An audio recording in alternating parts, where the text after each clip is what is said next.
So ito na rin ang resulta sa ating bagong tanim mga guys. Ayan, bago na. Bago ko na uli yung pag sa mga talbos na ito. Sunod na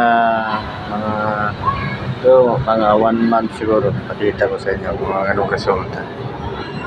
Ito pang ano lang to mga guys, pang gulay.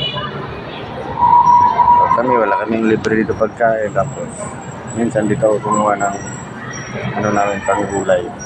So lamang ano yung ano namin sa Bisaya pa ano, lamang gulay. Mga bulaklak ko. Tapos tanglad. Okay, ito parang ano, kilala tong tanim na to. Sa amin tawag sa Bisaya ano, parang kamil. Kamil tawag kahoy. Haba na. So, salamat sa pagtanaw guys.